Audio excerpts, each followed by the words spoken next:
Kemarin kita sudah bercerita sedikit tentang kisah Nabiullah Idris alaihi salatu wassalam. Dan Idris alaihi salatu wassalam adalah nabi ketiga setelah Adam alaihi salatu wassalam, kemudian Syith, kemudian Idris. Memang tidak ada cerita yang sangat lengkap yang bercerita tentang Idris, baik dalam Al-Quran ataupun hadis-hadis Nabi SAW. Tetapi secara global Al-Quran mengisyaratkan tentang kisah Idris. Adapun sunnah Nabi SAW memang tidak ada yang menceritakan secara detail, karena riwayat-riwayat tentang kisah Idris itu kebanyakan Israiliyat, termasuk kisah yang kemarin saya sebutkan, bahwa Nabi Idris alaihi salatu wassalam menghendaki usia yang panjang, kemudian naik ke langit keempat, tiba-tiba sampai di sana, kemudian berjumpa dengan malaikat maut, dan Allah wafatkan di langit keempat. Ini kisah-kisah Israiliyat. Tetapi kisah yang sahih hanya satu riwayat tentang Nabi Idris ini, yakni kisah tentang Isra dan Mi'raj. Ketika Nabi SAW sampai di langit keempat, maka Nabi SAW berjumpa dengan Idris. Kemudian Idris mengatakan, marhaban birajulin salih wa nabiyyin salih, marhaban bi akhin salih wa nabiyyin salih. Selebihnya tidak ada riwayat yang sahih, karena semua riwayat tentang cerita Idris itu semuanya Israiliyat. Tapi walaupun demikian, Al-Imam Ibnu Katsir rahimahullahu ta'ala memang menyebutkan di dalam kitab-kitab beliau seperti Al-Bidayah wa Nihayah, karena konteksnya sejarah. Jadi beliau sebutkan yang sahih dan juga yang tidak sahih. Taib, kita tahu bahwa Nabi Idris alaihi salatu wassalam adalah nabi dari keturunan Adam alaihi salatu wassalam yang paling dekat. Karena di zaman Idris dia masih berjumpa dengan Nabi Adam, artinya Adam belum meninggal, dan dia sezaman dengan Nabi Adam alaihi salatu wassalam, karena memang Adam itu diberikan usia yang panjang. Setelah Idris alaihi salatu wassalam meninggal, ada yang mengatakan meninggal di langit keempat, ada yang meninggal dikatakan ulama meninggal di Mesir, dan begitu seterusnya. Tapi yang jelas bahwa dari zaman Nabi Adam alaihi salatu wassalam sampai zaman Idris tidak ada penyimpangan akidah. Artinya manusia itu masih mentauhidkan Allah subhanahu wa ta'ala. Ya, memang banyak terjadi perbuatan-perbuatan minal kabair, dari dosa-dosa besar seperti pembunuhan, hasad, perzinahan, dan begitu seterusnya. Tapi di zaman itu belum ada orang yang menyekutukan Allah subhanahu wa ta'ala. Dan itu disyaratkan dalam Al-Quran, kana nasu ummatan wahidah. Dahulu umat itu umat yang satu, umat yang mentauhidkan Allah subhanahu wa ta'ala. Tapi kemudian setelah masa Idris berlalu cukup lama, maka kemudian kaum Adam alaihi salatu wassalam ini mulai menyekutukan Allah subhanahu wa ta'ala di zaman Nabi Nuh. Disinilah terjadi kesyirikan. Jadi ketika di zaman Nabi Nuh itu ada keluarga saleh yang disebutkan di dalam Al-Quran. Dalam Al-Quran surah Nuh disebutkan bahwa di sana ada orang-orang saleh, dan namanya disebutkan dalam Al-Quran. Allah mengatakan, wa qalu la tadharunna alihatakum wa la tadharunna waddan wa la suwa'an wa la yaghutha wa ya'uqa wa nasra. Inilah orang-orang saleh yang digandrungi oleh kaumnya Nabi Nuh. Pertama Wad, kemudian Suwa, kemudian Yaghus, kemudian Ya'uq dan Nasr. Ini satu keluarga, ya. Bapaknya namanya Wad. Adapun Suwa, Yaghus, Ya'uq, Nasr ini anak-anaknya. Dan mereka adalah orang-orang soleh semuanya, mulai bapak sampai ke anak-anaknya, anak orang-orang soleh.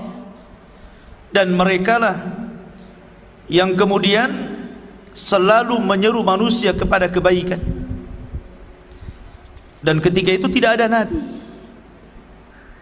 sehingga ketika keluarga Wad ini meninggal semuanya, maka kemudian syaitan ada kesempatan untuk menggoda anak-anak Adam.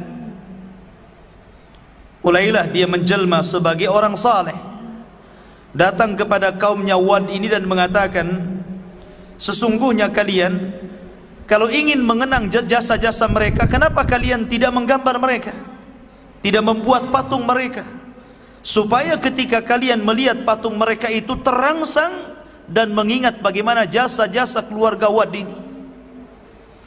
Akhirnya kemudian dibuatlah patung dalam bentuk orang-orang saleh ini. Ada patung yang sedang sholat, ada yang patung yang sedang bersedekah. Pokoknya dibuat macam-macam patung yang sedang beribadah, supaya kalau lihat patung sedang sholat, ingat kepada perintah keluarga Wad untuk sholat, mereka terangsang untuk sholat.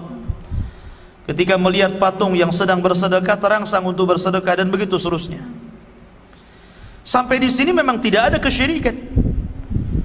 Tapi kemudian ketika generasi pembuat patung ini meninggal dunia, ganti anak-anaknya, maka syaitan datang lagi tuh. Tuh lihat bagaimana syaitan ini menyesatkan anak Adam khutuwat, selangkah demi selangkah. Makanya Allah mengatakan wala tattabi'u khutuwati syaitan, janganlah kalian mengikuti langkah-langkah syaitan. Datang setan tuh, kemudian membisikkan ke anak-anaknya ini, kenapa kalian tidak memproduksi patung-patung itu? Kalian jauh-jauh dari rumah datang ke sini hanya melihat patung. Kamu produksi saja banyak-banyak patung itu, jadi nggak usah lagi ke sini. Ya.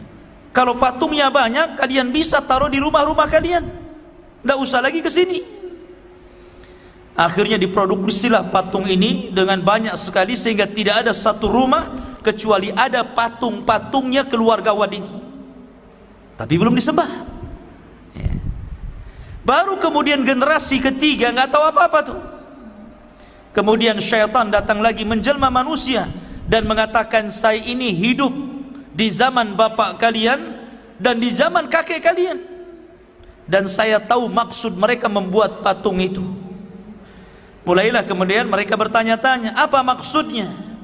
Maka syaitan mengatakan, sesungguhnya maksud daripada bapak dan nenek moyang kalian itu membuat patung-patung itu untuk mendekatkan diri kepada Allah, jadikan perantara. Disinilah terjadi kesyirikan, namanya syirik wasilah. Ini syirik yang pertama,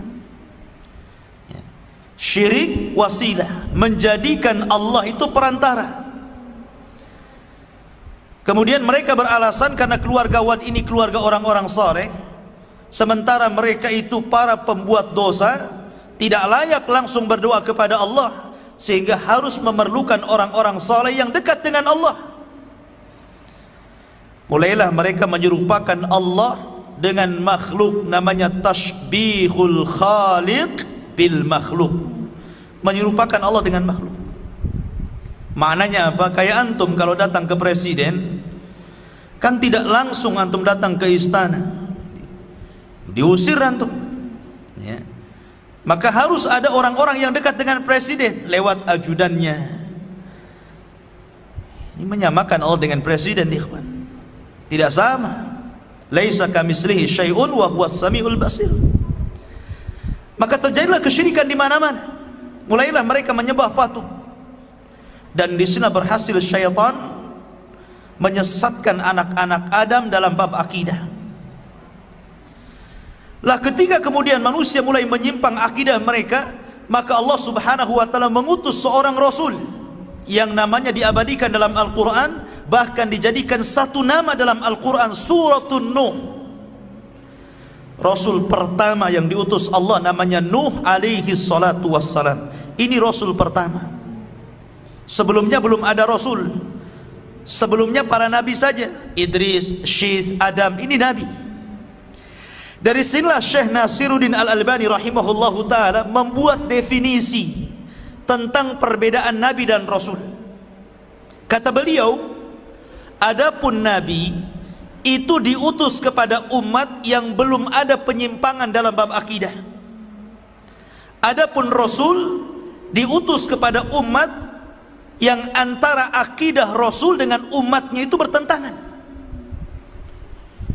Maka inilah definisi yang didefinisikan oleh Syekh Nasiruddin Al-Albani, dan ini pendapat yang betul. Karena banyak para ulama ketika membedakan nabi dan rasul, ada yang mengatakan nabi itu diutus kepada kaumnya saja, rasul diutus kepada manusia yang banyak. Ada yang mengatakan nabi itu mengikuti syariat sebelumnya, rasul itu mengikuti syariat baru. Tetapi yang jelas bahwa ada kemiripan di antara mereka, bahwa tidak setiap nabi dia rasul, tapi setiap rasul pasti dia nabi. Itu kesimpulannya. Maka kemudian Nuh alaihi salatu wassalam ini digambarkan dalam surah Nuh ini bagaimana dakwahnya. Bagaimana Nuh alaihi salatu wassalam dengan lelah letih berdakwah kepada kaumnya, dan itu menjadi percontohan kepada siapapun yang berdakwah kepada dakwah tauhid. Ini percontohan yang luar biasa bagaimana tantangan dakwah Nuh alaihi salatu wassalam ini, karena dia rasul pertama masalahnya. Dan Allah Subhanahu wa taala berikan usia yang panjang kepada Nuh. Kenapa? Karena Nuh diutus kepada kaum yang keras kepala, susah untuk diajak berdakwah, susah untuk diajak kebaikan. Makanya Nuh itu usia dakwahnya saja disebutkan dalam Al-Quran, alfasanatin illa khamsina ama. 1000 tahun dikulangi 50 tahun, artinya 950 tahun. Itu usia dakwahnya. Adapun usianya sendiri, ada yang mengatakan 1780 tahun, ada yang mengatakan 1500 tahun, ada yang mengatakan 1400 tahun. Dan inilah pendapat yang kuat wallahu alam, bahwa Nuh memiliki usia 1400 tahun. Panjang sendiri usianya karena dia hidup di beberapa generasi. Ya. Lah Nuh alaihi salatu wassalam digambarkan dalam surah Nuh, qala rabbi inni da'autu qaumi lailan wa nahara. Ya Rabb, aku sudah mendakwai kaumku siang malam. Bayangkan, ada orang berdakwah siang malam? Enggak ada. Ya. Tidak ada orang yang berdakwah siang malam itu. Tapi Nuh alaihi salatu wassalam karena ingin memberikan hidayah kepada umatnya, supaya dia menjadi perantara orang lain mendapatkan hidayah Allah, siang malam dia berdakwah. Tapi apa yang terjadi? Falam yazidhum du'ai illa firara. Setiap aku seru mereka, lari mereka. Lebih parah lagi, wa inni kullama da'autuhum litaghfira lahum ja'alu asabi'ahum fi adhanihim wastaghshaw thiyabahum wa asarru wastakbaru istikbara. Dan semakin aku dakwai kepada mereka. Jadi Nuh ini kalau berdakwah, pokoknya lewat kaumnya, dia berdakwah, mengajak manusia ke jalan Allah. Apa yang mereka lakukan? Mereka tutup telinganya dengan telunjuknya begini. Kalau Nuh lagi ceramah begini. Lebih parah lagi, bajunya ditaruh di mukanya. Bajunya ditaruh di mukanya gini, nggak mau nengok Nuh. Coba kalau seandainya antum lagi saya ceramai kayak gitu, wassalam saya kan, pergi saya, ayo ceramah sama antum, ya kan? Orang ceramah begini coba. Bukan itu saja, ditutup tuh mukanya dengan bajunya. Wastaghshaw thiyabahum. Dan mereka tetap takabur, sombong. Ya. Ma'asyiral muslimin yang dimuliakan Allah Subhanahu wa taala. Tetapi Nuh tidak tidak putus asa di awal dakwanya, terus dia berdakwah. Terus berdakwah. Sampai suatu ketika kaumnya mendengar bagaimana Nuh alaihi salatu wassalam mendakwahkan kepada kaumnya, ya qaumi ibudullaha ma lakum min ilahin ghairu. Wahai kaumku, sembahlah Allah karena tidak ada sesembahan selain Dia. Tapi kaumnya mengatakan, inni akhafu alaik, qala al mala'u min qaumihi inna lanaraka fi dhalalim mubin. Berkata para pembesarnya ini, wahai Nuh, saya tidak melihat kecuali engkau ini sesat. Dari sini ikhwah fidin menjadi sunnatud dakwah, menjadi tabiat dakwah. Siapapun antum ketika mendakwahkan dakwah tauhid, pasti jawabannya ini. Jawabannya apa? Seperti para pembesar kaum Nuh mengatakan, inna lanaraka fi dhalalim mubin. Kami ini tidak melihat engkau wahai Nuh kecuali engkau ini mendakwahkan dakwah sesat. Dan coba saja antum lakukan dakwah tauhid, antum katakan ini syirik, ini tidak ada contohnya dari Rasul, pasti akan timbul fitnah dan akan timbul ejekan, bahkan mungkin kekerasan.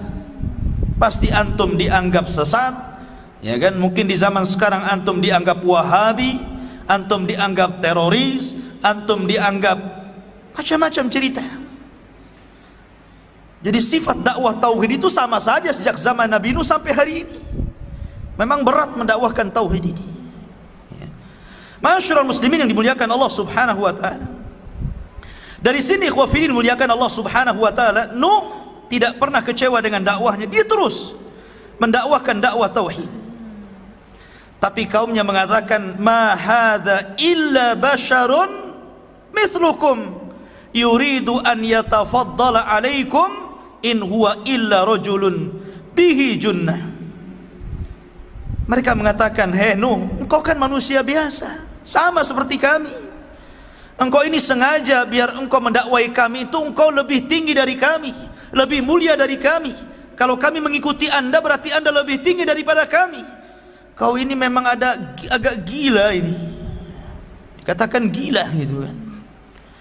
Jadi wajar kalau seandainya pendakwah tauhid digila-gilakan, itu wajar. Ma'asyiral muslimin, Nuh alaihi salatu wassalam terus berdakwah walaupun ditentang kaumnya.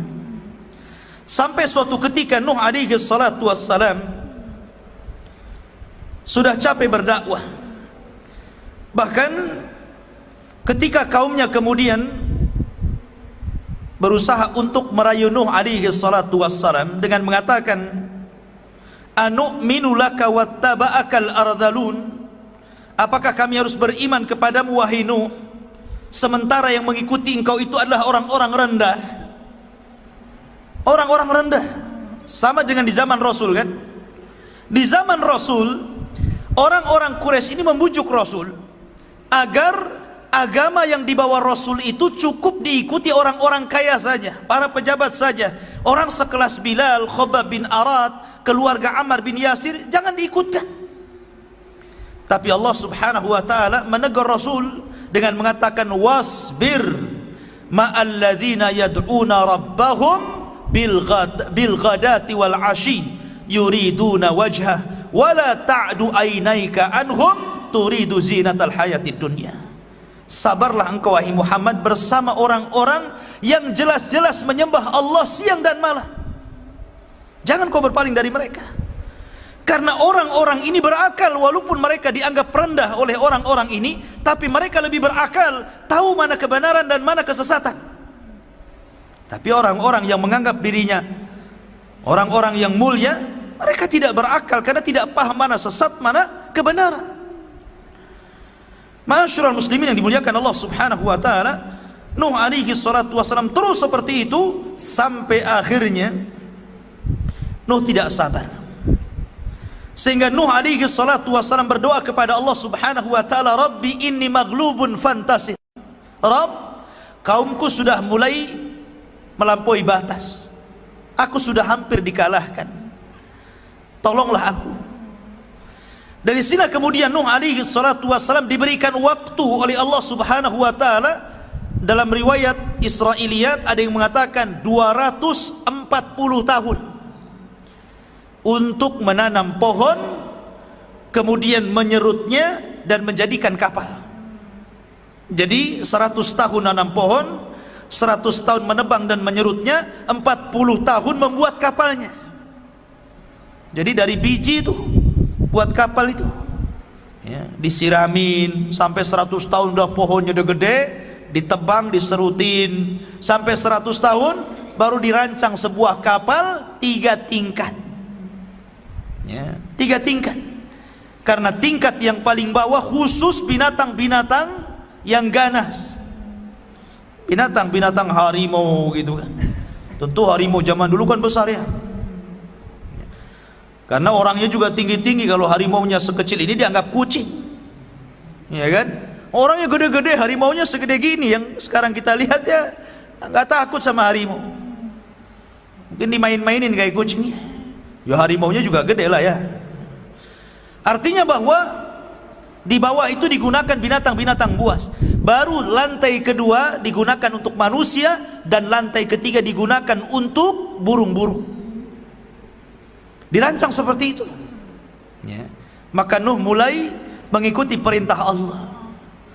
Ketika Nuh alaihi salatu wassalam mulai membuat kapal, Nuh membuat kapal di tengah padang pasir, nggak ada lautan, nggak ada sungai.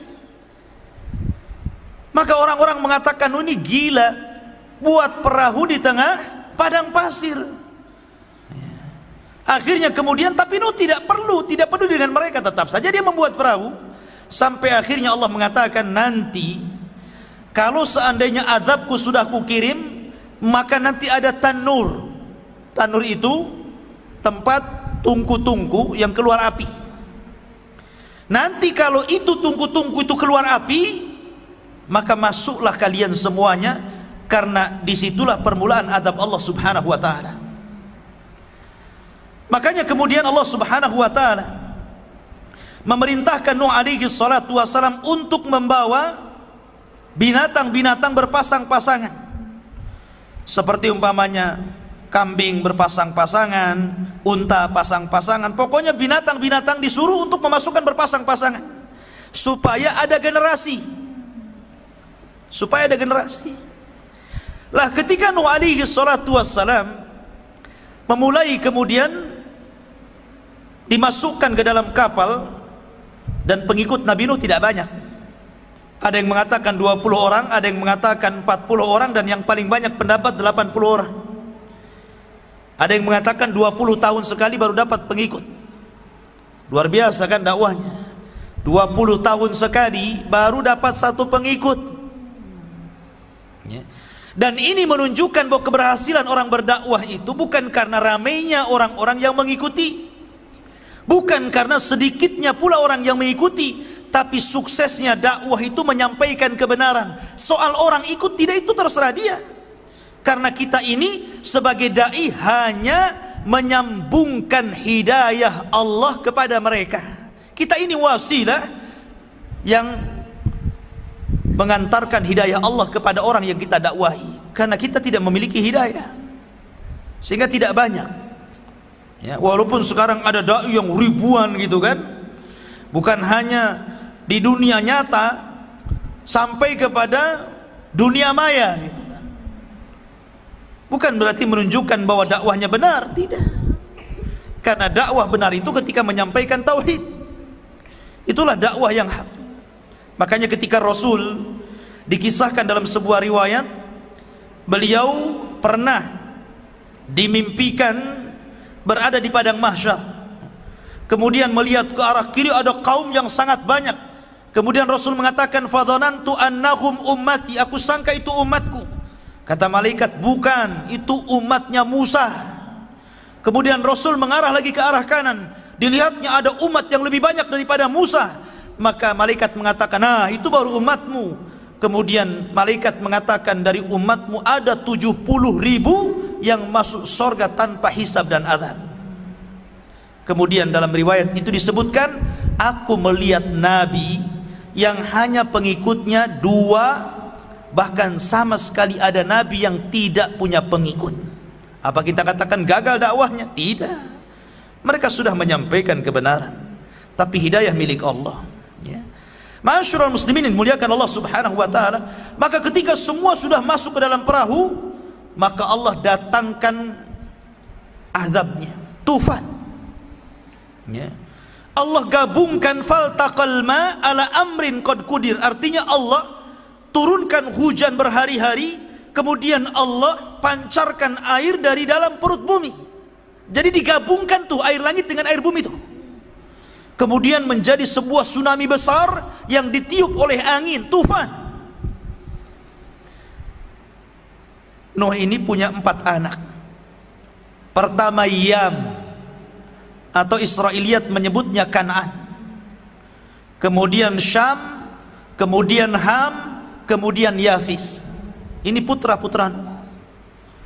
Dari putra-putra Nuh ini yang beriman 3, Syam, Ham, dan Yafis.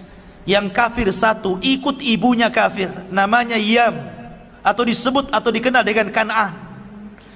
Kan'an ini yang ngikutin ibunya. Makanya Allah Subhanahu wa taala menyebutkan, wa daraballahu mathalan lilladzina kafaru imra'ata nuhin wa imra'ata lut. Dan Allah mempermisalkan kepada orang-orang kafir 2 wanita kafir, padahal 2 wanita ini adalah istri dari hamba-hamba Allah yang soleh. Dua-duanya istri Nabi, ya kan? 1 istrinya Nuh dan 1 istrinya Lut. Keduanya kafir, dan kedua-duanya diadab Allah Subhanahu wa taala, dan kedua-duanya masuk ke dalam neraka dan dikekalkan di dalamnya. Yam ini ikut ibunya. Tapi seorang bapak, ikhwan, tidak mau anaknya celaka. Bagaimanapun tetap seorang bapak masih ada perasaan sayang kepada anaknya. Ketika mulai banjir tuh, ya, maka orang-orang berusaha naik ke tempat yang tinggi, tapi air itu mengejar mereka. Makanya Nuh mengatakan, irkam ma'ana, naik ke perahu. Tapi Yam enggak mau, tetap dia mengatakan, sa'awi ilal jabal. Oh enggak, saya akan naik ke atas bukit, katanya. Air ini tidak akan menyentuh saya. Kata Nuh alaihi salatu wassalam, ini adab, tidak ada yang menyelamatkan siapapun. Tapi ketika kemudian Allah Subhanahu wa taala mengatakan, innahum laisa min ahlik, innahu laisa min ahlik, dia bukan keluargamu lagi wahai Nuh, sudah berangkat saja. Akhirnya kemudian ditinggalkan keluarganya, ya. Maka ketika kemudian betul-betul adab Allah itu datang, maka tidak ada manusia yang hidup, anak-anak, laki-laki, perempuan, orang tua, semuanya mati. Semua binatang mati, semua manusia mati. Tidak ada yang hidup satupun, kecuali orang-orang yang di perahunya Nabi Nuh. Makanya Nabi SAW sering mengistilahkan as-sunnatu kasafinatin Nuh. Sunnah itu seperti kapalnya Nabi Nuh. Kalau anda ingin selamat, ikut sunnah sebagaimana orang-orang ikut kapalnya Nabi Nuh. Tapi kalau anda ingin sesat, tinggalkan sunnah, ya, sebagaimana kaum Nuh tersesat dan diadab Allah karena tidak naik ke perahunya. Dari sini ikhwah fillah muliakan Allah Subhanahu wa taala, hikmah yang sangat besar. Nuh alaihi salatu wassalam dengan gelombang yang sangat besar, harusnya Nuh juga tenggelam loh.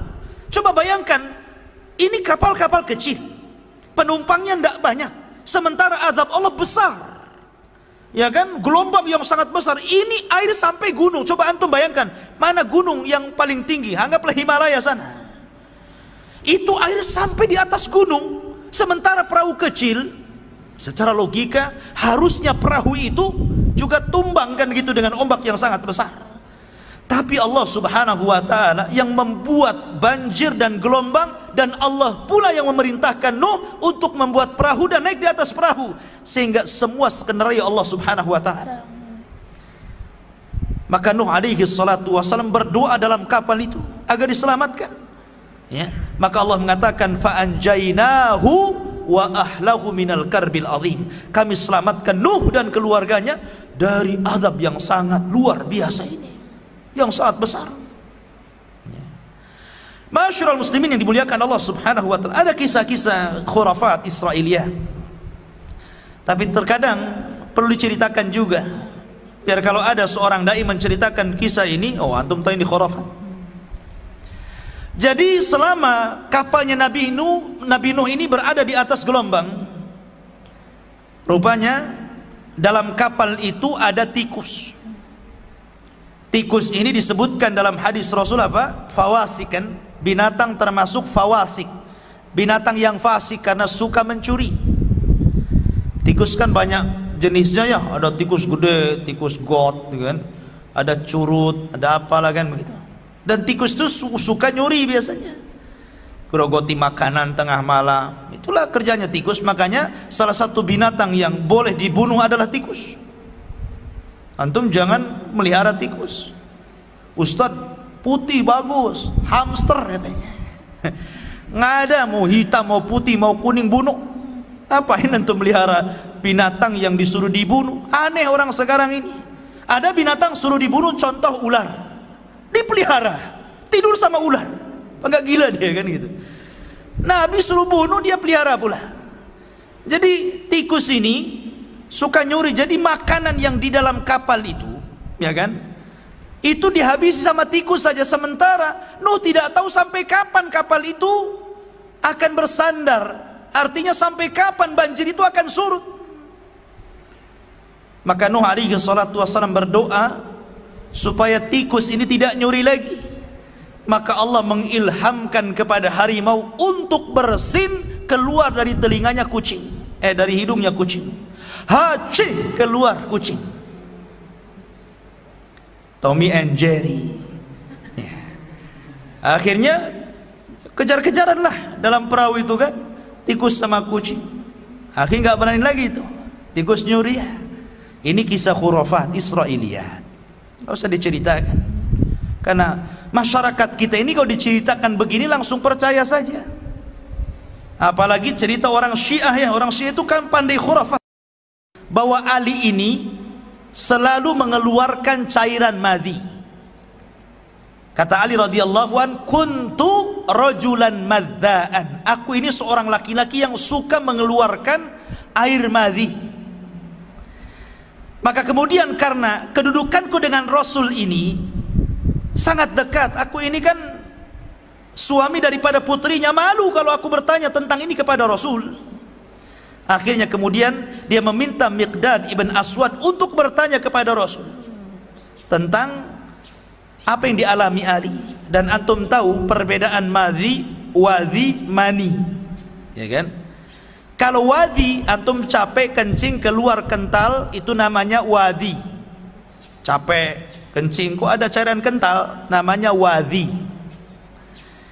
Kalau orang kemudian menghayal ingin melakukan hubungan seksual, atau seorang suami baru mulai muqaddimah untuk melakukan hubungan, sudah terangsang kemudian keluar cairan kental, itu namanya madhi. Kalau mani antum paling paham, nggak usah diceritain ya. Jadi madhi ini seolah-olah apa?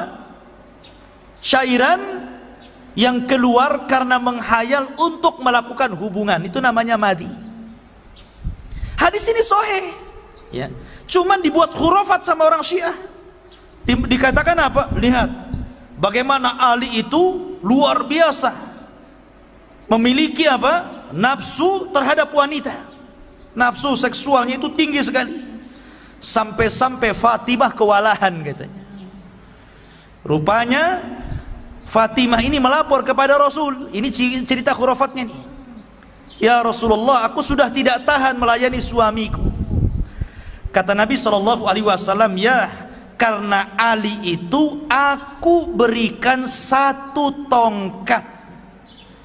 Makanya kemudian kalau ada jamu ya, dan itu untuk kuat, biasanya mereknya apa? Tongkat Ali kan? Itu khurafatnya Syiah tuh ya. Akhirnya kemudian Fatimah mengatakan, lah kalau Ali dikasih tongkat, kasih juga lah saya katanya. Maka oleh Rasul dikasihlah rumput. Antum tahu rumput? Ya. Dikasih rumput nih katanya. Jadilah rumput Fatimah. Kacek Fatimah katanya. Ini khayalan orang Syiah coba. Alasannya apa? Karena Ali ini keluar Nabi. Hadis ini sahih. Kenapa udah dibawa khurafat ceritanya? Gitu kan? Lah jadi banyak kisah-kisah khurafat nggak perlu didengarkan. Kita ini mengacu kepada riwayat-riwayat yang sahih saja. Jadi intinya bahwa Nuh alaihi salatu wassalam kemudian disurutkan dan bersandar di mana? Nuh bersandar di Irak. Di satu bukit namanya Judi, di sini Allah selamatkan Nuh alaihi salatu wassalam, dan dari keturunan Nuh ini baru lahirlah umat manusia. Dari keturunan Syam, Ham dan Yafis, maka lahirlah keturunan manusia. Makanya Nuh disebut Abul Bashari Tsani, bapak manusia kedua. Kalau Adam bapak manusia pertama, kalau Nuh bapak manusia kedua. Kenapa? Karena tidak ada manusia kecuali dari keturunan 3 putra Nuh setelah dihancurkan oleh tufan. Syam, Ham dan Yafis. Adapun Syam memang keturunannya Allah utamakan. Dari keturunan Syam ini lahirlah para nabi dan rasul, dan mereka bangsa Arab ya. Adapun dari Ham ya, Ham ini mereka lari ke daerah-daerah yang berkulit hitam ya, yang berkulit hitam, daerah-daerah Oman, kemudian Somalia, daerah sana lah ya, orang-orang yang hitam-hitam itu keturunan Syam ya. Keturunan Ham. Syam ini keturunannya para nabi, orang-orang Arab ya. Kemudian Ham ini keturunannya orang-orang yang berkulit hitam. Lah Yafis ini itu keturunannya kita-kita ini, Yafis ini. Jadi bentuknya seperti kita ini. Cuman ada dari keturunan Yafis itu yang semuanya menjadi penduduk neraka.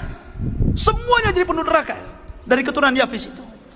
Jadi kan keturunan Yafis ini banyak ya.